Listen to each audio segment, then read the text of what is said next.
ठीक है, तो देखो हम लोग केमिस्ट्री पढ़ेंगे 8 का मैटर, ठीक है, 8 ICSE। ठीक है, टॉपिक का नाम है मैटर। ठीक है, तो पहले बताओ डिफिनेशन क्या है मैटर का। केमिस्ट्री का टॉपिक पढ़ रहे हैं लोग, मैटर। बताइए मैटर क्या होता है, कैसे डिफाइन करोगे। Has mass and its volume ना, एंड ऑक्युपाई स्पेस। ठीक है, that occupies a space and has mass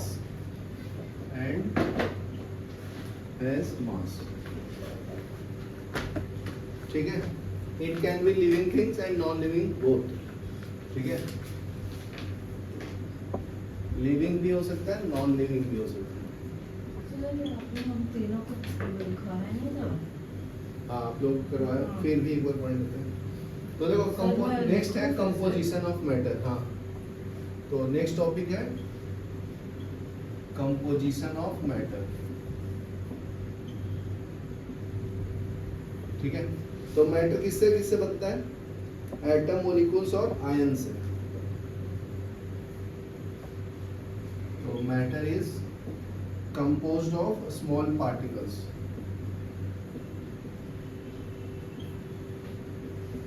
small particles.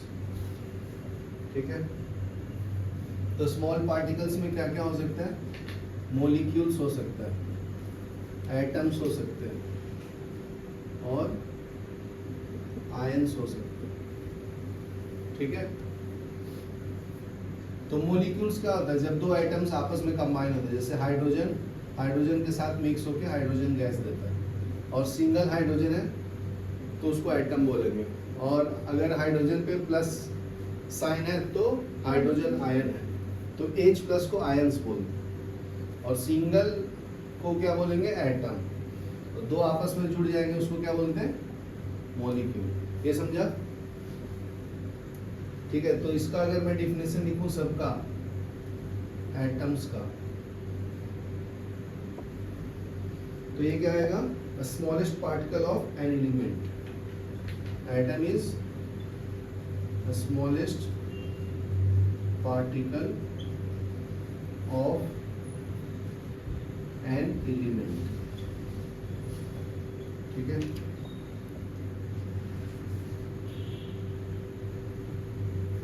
तो और क्या बोल सकते हैं एटम के बारे में, जो रिएक्शन में पार्टिसिपेट भी करता है ना, which take part in reaction, which take part in a reaction। जैसे देखो ये हाइड्रोजन गैस बनाया, तो एक हाइड्रोजन एटम के लास्ट ऑर्बिट में एक इलेक्ट्रॉन है, इसका भी एक है, तो आपस में जुड़ के क्या देगा, H2 गैस। ठीक है, और दूसरे एटम कैसे हो सकते हैं, ऑक्सीजन हो सकता है, क्लोरीन हो सकता है, फ्लोरीन हो सकता है ना, और क्या बता दूं, हाइड्रोजन तो बता दिया। तो ग्रुप जितने एलिमेंट्स हैं पीरियोडिक टेबल में वो सब सिंगल है ना, तो एटम है वो। ठीक है, सोडियम लिख लो, पोटेशियम। ठीक है, नेक्स्ट है इसका बाद मॉलिक्यूल्स के बारे में बताता हूँ। मॉलिक्यूल्स, तो जब दो एटम्स आपस में कंबाइन होगा तो उसको हम लोग क्या बोलते हैं, मॉलिक्यूल। ठीक है, smallest particle of the substance, उसको बोलते हैं हम लोग स्मॉलेस्ट पार्टिकल ऑफ सब्सटेंस। ठीक है, तो इसमें हम लोग सब्सटेंस का कैरेक्टरिस्टिक्स फाइंड कर सकते हैं। जैसे हाइड्रोजन गैस है, दो एटम मिल के आपस में जुड़ के हाइड्रोजन गैस हो गया। ठीक है, तो हाइड्रोजन ऑक्सीजन मिल के वाटर देता है ना, तो एटम मिल से हाइड्रोजन गैस दिया, तो हाइड्रोजन का कैरेक्टरिस्टिक से रिटेन कर रहा है। ठीक है, तो ये लिख लो, विच रिटेन मतलब वही दिखता है, which retains the characteristics of substance। ठीक है, जैसे O2 हो गया, H2 हो गया, Cl2 हो गया, F2 हो गया, Br2 हो गया। नेक्स्ट है आयंस। तो आयंस में दो होता है, पॉजिटिव और नेगेटिव आयंस होते हैं। टाइम दूंगा, पहले समझ लो। तो देखो नेक्स्ट आता है आयंस। तो आयंस में दो कैटेगरी आएगा, एक पे चार्ज होगा पॉजिटिव तो उसको हम लोग कैटायन बोलते हैं, एक पे चार्ज होगा नेगेटिव तो उसको क्या बोलते हैं, अनायन। समझा? जैसे H प्लस हो गया तो ये कैटायन हो गया ना, Na प्लस हो गया, K प्लस हो गया, जितने मेटल्स होंगे वो क्या होगा, प्लस होगा। मेटल इज कैटायन और इलेक्ट्रोपॉजिटिव भी बोलते हैं, और इलेक्ट्रोपॉजिटिव जिस पे प्लस साइन होगा उसको हम लोग इलेक्ट्रोपॉजिटिव बोलते हैं। नेगेटिव चार्ज को इलेक्ट्रोनेगेटिव बोलते हैं। जैसे Cl माइनस हो गया, F minus, Br minus, O2 minus, H2 minus. ठीक है, ये सब क्या है आपका नॉन मेटल। तो नॉन मेटल क्या करता है, अनायन फॉर्म करता है, फॉर्म अनायन, नेगेटिव चार्ज फॉर्म अनायन। अनायन क्यों फॉर्म करता है, क्योंकि ये इलेक्ट्रॉन लेता है। जैसे देखो फ्लोरीन का एटॉमिक नंबर 9 है तो 2,7 एक इलेक्ट्रॉन इसको दूंगा तो ये क्या बनेगा, F माइनस। ठीक है ना, F माइनस क्या हो गया, अनायन फॉर्म कर रहा है, बराबर है। एक इलेक्ट्रॉन गेन किया तो इसको बोलते हैं gain of electrons. Gain of electron को हम लोग क्या बोलते हैं, रिडक्शन। यहाँ पे इलेक्ट्रॉन लूज किया, जैसे सोडियम हो गया तो सोडियम का एटॉमिक नंबर 11 है, 2,8,1 तो ये एक इलेक्ट्रॉन लूज करना इजी है ना। देखो इसके लास्ट ऑर्बिट में 7 इलेक्ट्रॉन है तो 7 इलेक्ट्रॉन लूज करना टफ होता है, तो क्या करता है, गेन कर लेता है, ये दे देता है तो Na प्लस होता है और एक इलेक्ट्रॉन बाहर होता है। तो देखो जब न्यूट्रल एटम होता है तो उसमें इलेक्ट्रॉन भी 11 है सोडियम में और प्रोटॉन भी 11 है। तो प्रोटॉन पे चार्ज होता है पॉजिटिव, इलेक्ट्रॉन पे चार्ज क्या होता है, नेगेटिव। तो एक दूसरे को कैंसिल कर देगा इसलिए 0 आता है। जब एक इलेक्ट्रॉन लूज किया तो इलेक्ट्रॉन इसके पास 10 हो गया ना, पहले कितने था 11, अभी 10 हो गया। अभी प्रोटॉन कितना है अभी इसके पास, प्रोटॉन अभी भी कितना है इसके पास 11, तो इस पे पॉजिटिव चार्ज ज्यादा है ना इसलिए पॉजिटिव साइन आता है। समझा? और यहाँ पे देखो इलेक्ट्रॉन कितना था 9 और प्रोटॉन भी कितना था 9, बराबर है। एक इलेक्ट्रॉन गेन किया तो इलेक्ट्रॉन यहाँ पे कितना हो गया 10 और प्रोटॉन कितना अभी 9। तो ज्यादा जनसंख्या में कौन है, इलेक्ट्रॉन ना, इसलिए नेगेटिव साइन आता है क्योंकि इलेक्ट्रॉन पे चार्ज क्या होता है, नेगेटिव। समझा? तो माइनस वाले साइन को क्या बोलते हैं, नायन, प्लस वाले साइन को कैटायन। ये समझो? चलो यहां तक लिखो। नेक्स्ट देखो कैरेक्टरिस्टिक्स ऑफ मैटर, लिखो कैरेक्टरिस्टिक्स ऑफ मैटर। ठीक है, तो फर्स्ट है वॉल्यूम।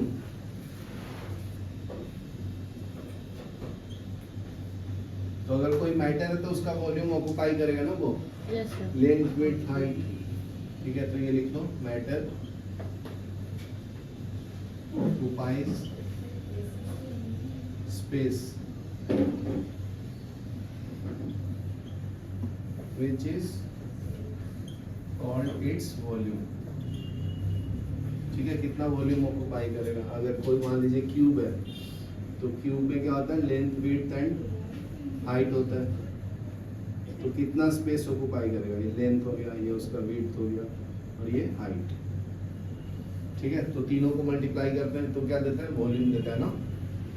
वॉल्यूम ऑफ क्यूब क्या होता है, length into width into height. ये पेन है तो पेन अगर ऐसा बनाया आपको, ठीक है ना, तो ये क्या होगा, ये लेंथ हो गया, ये उसका विड्थ हो गया ना b, और ये नोकीला हाइट। ठीक है, तो 3D में दिखेगा ना, x axis, y axis, z axis में। ठीक है, तो वॉल्यूम निकालेंगे उसका। यहाँ तक क्लियर है? नेक्स्ट देखो मास आता है, उसके बाद नेक्स्ट कैरेक्टरिस्टिक्स क्या है, मास। तो कोई भी मान लीजिए पेंसिल है तो ये पेंसिल का मास होगा ना, मान लीजिए 10 ग्राम का पेंसिल है, ये क्यूब था तो इसका 100 ग्राम मास है।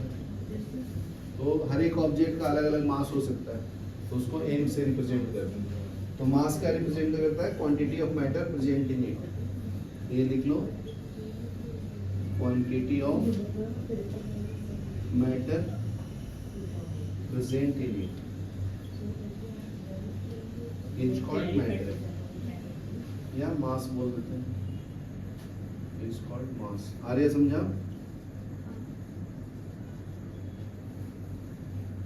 ठीक है, नेक्स्ट आता है वेट। नेक्स्ट कैरेक्टरिस्टिक्स क्या है? वेट। तो gravitational pull on matter represent its weight. अगर कोई भी ऑब्जेक्ट है तो अर्थ क्या करता है? अपनी तरफ ऑब्जेक्ट को पुल करता है ना, ग्रेविटेशनल फोर्स ऑफ अट्रैक्शन के कारण।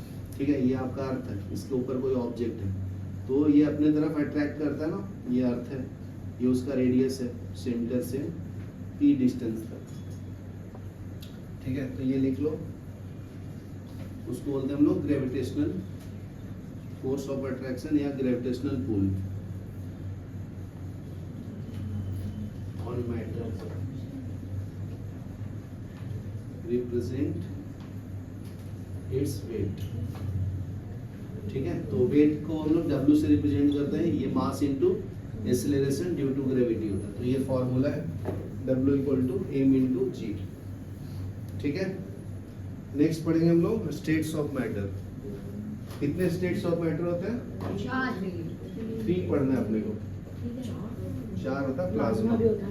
हाँ, तो स्टेट्स ऑफ मैटर देखो, सॉलिड, लिक्विड एंड गैस को बोलते हैं। ठीक है, तो इसमें आता है सॉलिड, लिक्विड एंड गैस। तो लेफ्ट हैंड साइड में कैरेक्टरिस्टिक्स लिखो, राइट में एक में सॉलिड लिखो, दूसरे में लिक्विड और तीसरे में गैस।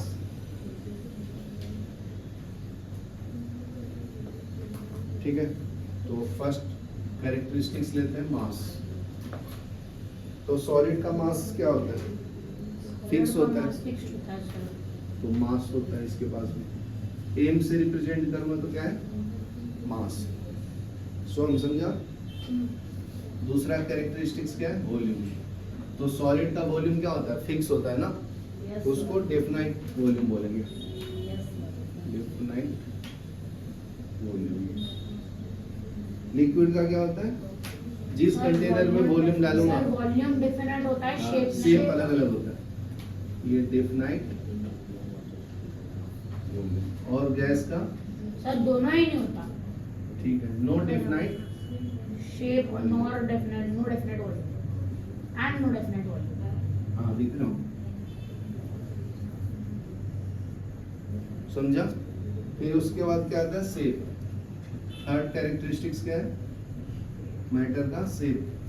तो सॉलिड का शेप फिक्स होता है ना, डेफिनाइट शेप,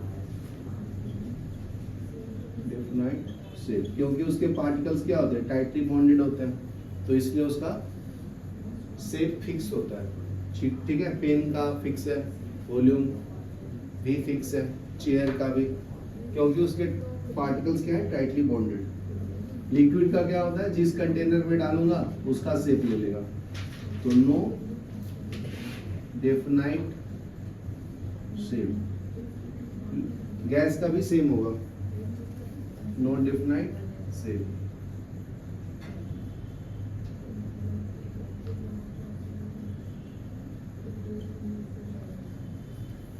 यहाँ तक क्लियर है? नेक्स्ट आता है डेंसिटी। तो सॉलिड की डेंसिटी क्या होगा?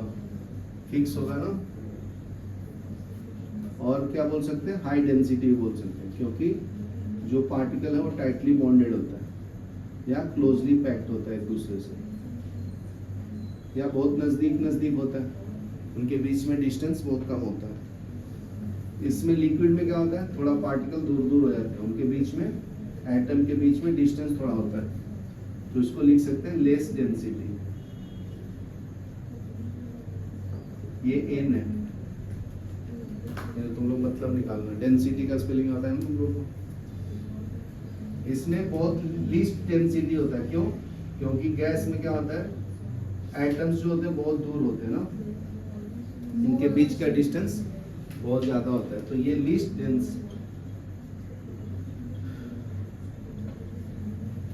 उसके बाद आता है फ्री सरफेस। फ्री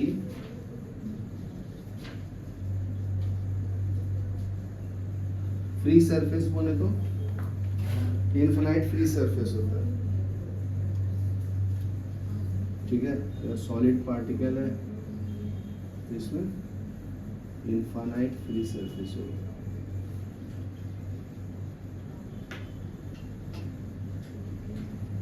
और लिक्विड में क्या होगा?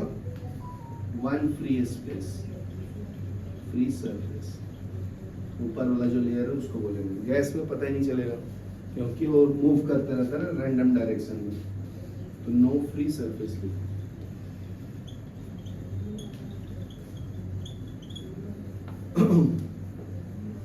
नेक्स्ट कैरेक्टरिस्टिक्स है कॉम्प्रेसिबिलिटी, मतलब कितना आप उसको कंप्रेस कर सकते हैं,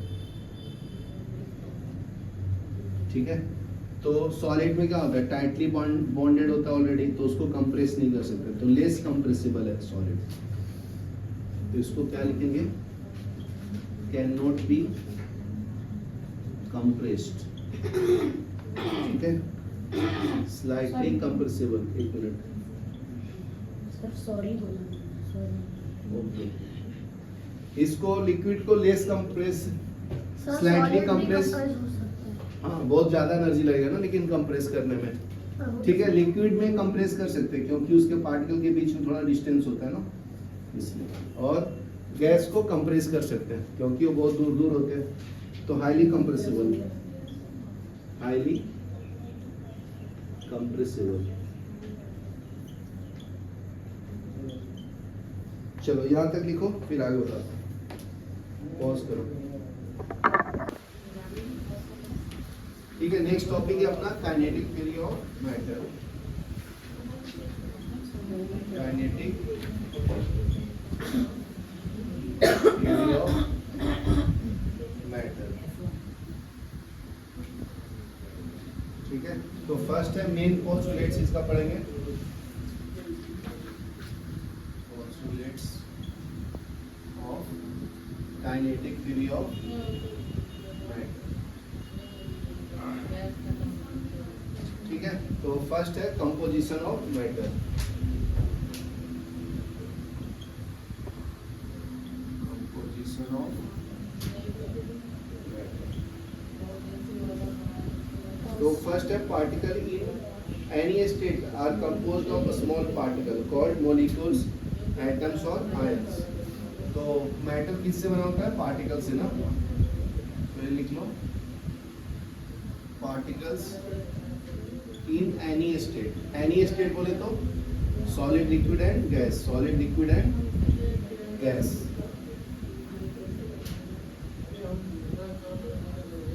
are composed of small particles,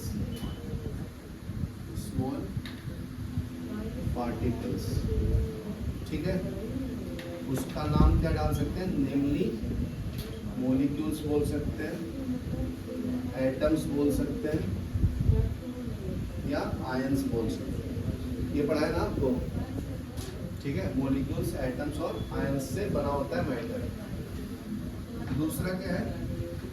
inter particle space. Inter particle space, particles are arranged, particles are arranged, जैसे सॉलिड में एक पार्टिकुलर वे में अरेंज होता है ना, in such way that they have the space between them, उसको हम लोग इंटर पार्टिकल स्पेस बोलते हैं। In a way such that they have a space between them, that is interparticle space, interparticle space, ठीक है। नेक्स्ट क्या आता है? Attraction, inter particle attraction.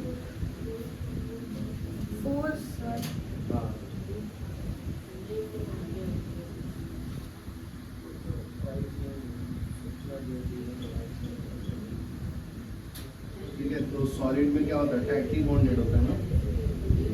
All particle attract each other with a force which is maximum. All particles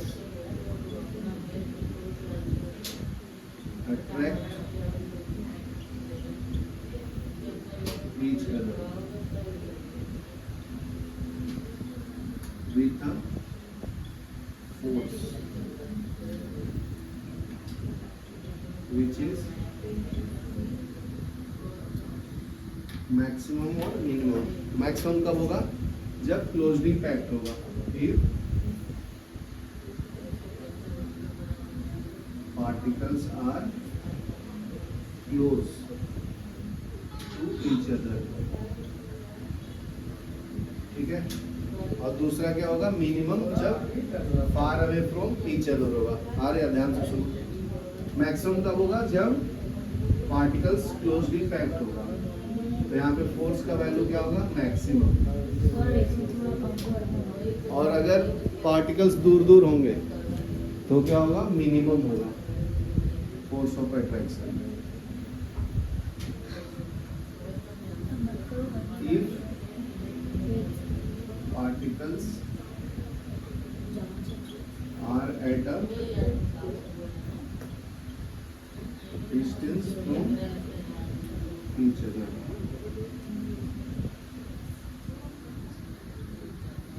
ठीक है. तो अगर particle move करेगा तो उसके पास क्या होता है, काइनेटिक एनर्जी होता है. तो लिखो एनर्जी possessed by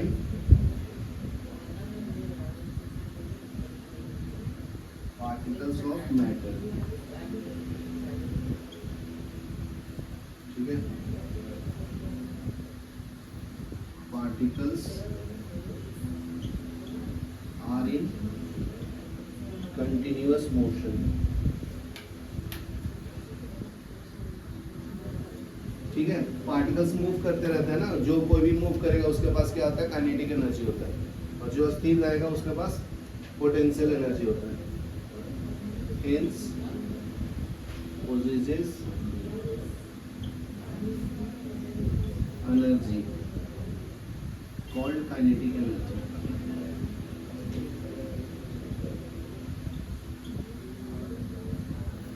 ठीक है. अगर मैं हीट करूंगा कोई भी ऑब्जेक्ट को, जैसे सॉलिड है, तो हीट करूंगा तो क्या बनेगा, ये लिक्विड. क्योंकि एनर्जी गेन करने के बाद काइनेटिक एनर्जी मैक्सिमम हो जाएगा. और हीट करूंगा तो क्या बन जाएगा, गैस ना. तो सबसे ज्यादा काइनेटिक एनर्जी गैस पार्टिकल का होगा, सबसे कम सॉलिड का होगा. ठीक है.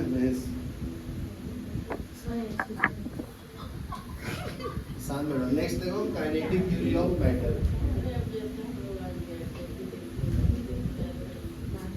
Kinetic theory of matter.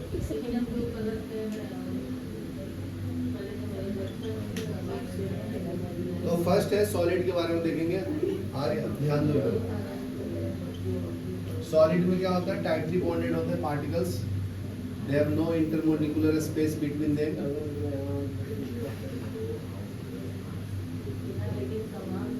ठीक है. तो इंटर पार्टिकल स्पेस क्या होगा, इसमें सबसे मिनिमम होगा. Inter particle space is minimum.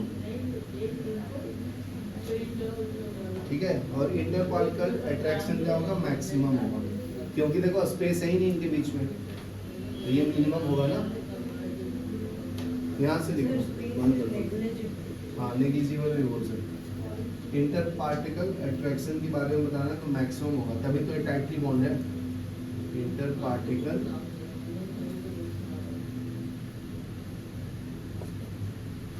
attraction is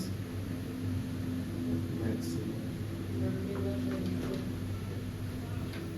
next क्या है, energy possessed by particle of matter. तो इसमें क्या होगा, सबसे कम होगा. एनर्जी पोजेस्ड बाय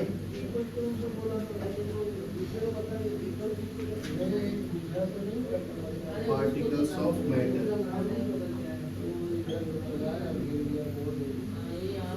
तो यहाँ यहाँ पे सबसे कम होगा, kinetic energy of molecule in solid is least. तो यहाँ पे लिख लो मिनिमम या लीस्ट होगा।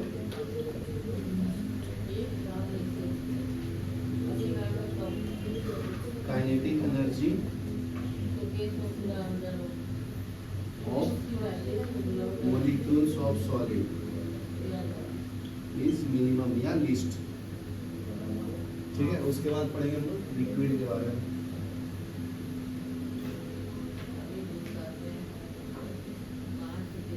ठीक है, लिक्विड में क्या होगा बताओ, यही बता रहा है, इंटर पार्टिकुलर स्पेस मिनिमम नहीं, थोड़ा सा मॉडरेट होगा ना, slightly more than solid.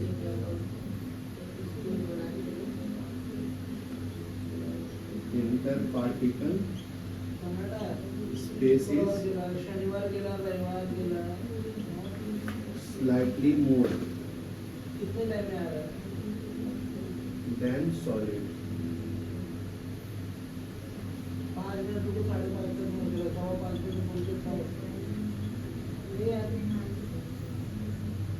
Inter particle attraction is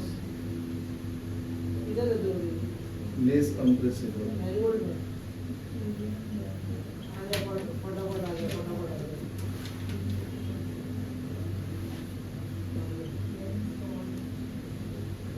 इसमें काइनेटिक एनर्जी सॉलिड से ज्यादा होगा ना, थोड़ा दूर दूर होता है particles.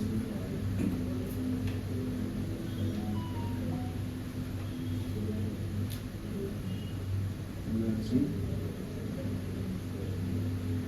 possessed by particles of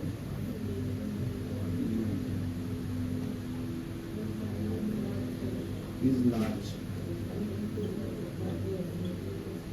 या kinetic energy of molecule in liquid is large.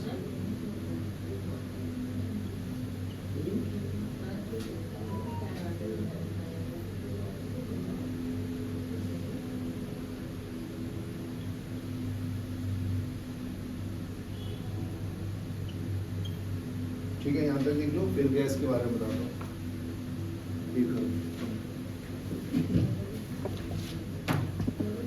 सो हम देखो नेक्स्ट गैस के बारे में देखेंगे। ठीक है, तो इंटर पार्टिकल स्पेस क्या होगा, मैक्सिमम होगा इसमें गैस में inter particle space is maximum, क्योंकि पार्टिकल क्या होते हैं, दूर दूर होते हैं। ठीक है, फिर इंटर पार्टिकल अट्रैक्शन क्या होगा, नेग्लिजिबल, क्योंकि ऑलरेडी ये दूर दूर है। Inter particle attraction is minimum. ठीक है, नेक्स्ट देखो, energy possessed by particle of matter क्या होगा, एनर्जी हाई होगा। Energy possessed by particles of matter, particles of matter is very large।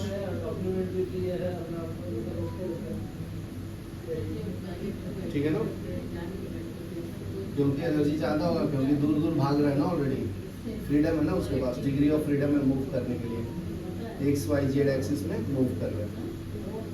ठीक है, हाई काइनेटिक एनर्जी होगा इसके पास।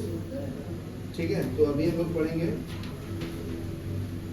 3 states of matter, solid, liquid and gas को change कैसे करेंगे, इसको बोलते हैं change of state of matter. Next topic है change of state of matter. ठीक है, तो वन फॉर्म से अनदर फॉर्म में कन्वर्ट कर सकते हैं। जैसे कोई भी सॉलिड है, उसको अगर मैं हीट करूंगा तो एनर्जी अब्सॉर्ब करेगा 0 डिग्री सेल्सियस पे, तो टेम्परेचर इंक्रीज करूंगा तो ये आइस से क्या बन जाएगा, लिक्विड। ठीक है, इसको एल से रिप्रेजेंट करेंगे, और एनर्जी अब्सॉर्ब करेगा 100 डिग्री सेल्सियस पे, तो ये क्या बन जाएगा, गैस फॉर्म। क्या बन जाएगा फिर, गैस। तो बहुत ज़्यादा दूर हो जाएंगे पार्टिकल। ठीक है, नेक्स्ट देखो इंटर कन्वर्जन ऑफ मैटर। तो दूसरा क्या है, इंटर कन्वर्जन ऑफ मैटर, एक दूसरे फॉर्म से दूसरे फॉर्म में कैसे कन्वर्ट कर सकते हैं, सॉलिड से लिक्विड, लिक्विड से solid, inter conversion of matter. ठीक है, तो अगर सॉलिड से लिक्विड बनाना है, ये सॉलिड है, इसको लिक्विड बनाना है, थोड़ा दूर दूर पार्टिकल हो जाएगा, तो क्या करेगा तुम, हीट करोगे ना, उसको क्या बोलेंगे, मेल्टिंग। क्या नाम है, सो हम यहाँ देखो, सॉलिड से डायरेक्ट लिक्विड बनेगा तो मेल्टिंग बोलेंगे, फिर से लिक्विड को फ्रीज करेंगे तो क्या बनेगा, वो लिक्विड से सॉलिड बनेगा, तो उसको हम लोग क्या बोलते हैं, फ्रीजिंग बोलते हैं। ठीक है, क्या बोलते हैं, फ्रीजिंग, समझा। और लिक्विड से गैस बनेगा तो क्या बोलते हैं उसको, वेपोराइजेशन ना, क्या बोलते हैं, किसको, बॉइलिंग बोलते हैं, लिक्विड से गैस को। ठीक है, वेपोराइजेशन या बॉइलिंग में बोलते हैं ना, इवेपोरेशन था, लिक्विड से वेपोराइजेशन क्या बोलते हैं तुम, हाँ इवेपोरेशन भी बोल सकते हो, इवेपोरेशन। और बॉइलिंग कब होगा, जब लिक्विड बॉइल करने लगेगा, बॉइल करके क्या बनेगा, वो गैस बनेगा। उल्टा करना है तो क्या करेंगे, इसमें लिक्विफिकेशन, गैस से लिक्विड बनाना है तो लिक्विफिकेशन, और डायरेक्ट सॉलिड से, ये सॉलिड है ना, सब्लिमेशन, सॉलिड से गैस बनाना है तो क्या बोलेंगे उसको, सब्लिमेशन। और उल्टा करना है तो डिपोजिशन। तो ये एरो बना लो, पॉज करो।